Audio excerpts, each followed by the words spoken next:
Desk field జర్నలిస్టులను వేరే చేసే ఉద్దేశం ప్రభుత్వానికి లేదని మంత్రి పొంగులేటి శ్రీనివాసరెడ్డి స్పష్టం చేశారు.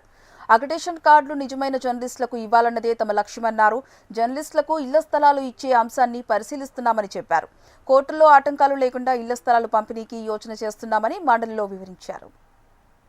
ఈ అక్రిడేషన్ కార్డులకు సంబంధించిన అంశంలో ఈ రాష్ట్ర ప్రభుత్వం ఎక్కడ భేషజాలకు పోయో మీడియా మిత్రుల్ని అది డెస్క్లో ఉన్న వాళ్ళు కానివ్వండి, వివిధ సెక్టార్లో ఉన్న ఏ మీడియా మిత్రుడిని కూడా సపరేట్గా బైఫర్కేషన్ చేయాలన్నది లేదు అధ్యక్ష. ఫస్ట్ జీవో అలా ఇచ్చిన తర్వాత అనేక పర్యాయాలు ఈ మీడియా మిత్రులు చాలామంది ముఖ్యులు ఆ సంఘాలతో కూర్చొని చర్చించిన తర్వాత ఇదంతా సింగిల్ ప్లాట్ఫామ్ మీదనే ఉంచడం కరెక్ట్ అన్న తర్వాత ఆ జీవోను కూడా కరెక్షన్ చేసి మళ్ళీ ఇచ్చాం అధ్యక్ష.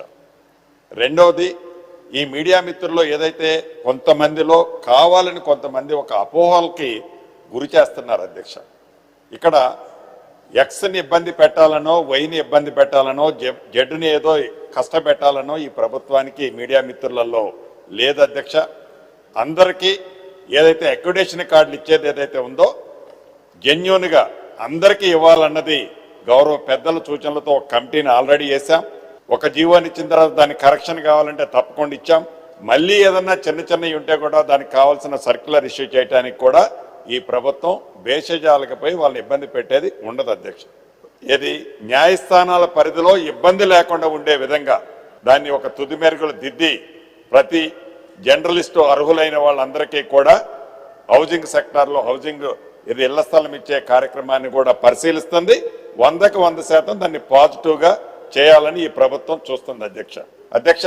గతంలో చెప్పాను, దీన్ని ఇప్పటికే ఈ డిజిటల్ మీడియాకు సంబంధించింది ఒక షేప్కి వచ్చింది అధ్యక్ష. పాలసీ మీద రాబోయే కొద్ది రోజులు అనగానే 1-2 months లోపు ఈ డిజిటల్ మీడియాకు సంబంధించిన పాలసీని కూడా ఈ రాష్ట్ర ప్రభుత్వం ఫైనల్ చేయడానికి సిద్ధంగా ఉంది అధ్యక్ష. అదే రకంగా మీడియా మిత్రులకు రక్షణ కల్పించే దాంట్లో కూడా ఈ ప్రభుత్వం ఎప్పుడూ కూడా వెనకడుగేయదు. ఈ సమాజంలో ఉండే ప్రతి ఒక్కరికి ఏ రకమైన రక్షణ ఇస్తుందో మీడియా మిత్రులను కూడా ఫుల్గా రక్షణ ఇచ్చే బాధ్యత ఈ ప్రభుత్వానికి అధ్యక్ష ప్రభుత్వం తీసుకుంటుందని గౌరవ సభ్యులకి ఈ వేదిక ద్వారా తమరి ద్వారా వారికి తెలియజేస్తున్నాను అధ్యక్ష.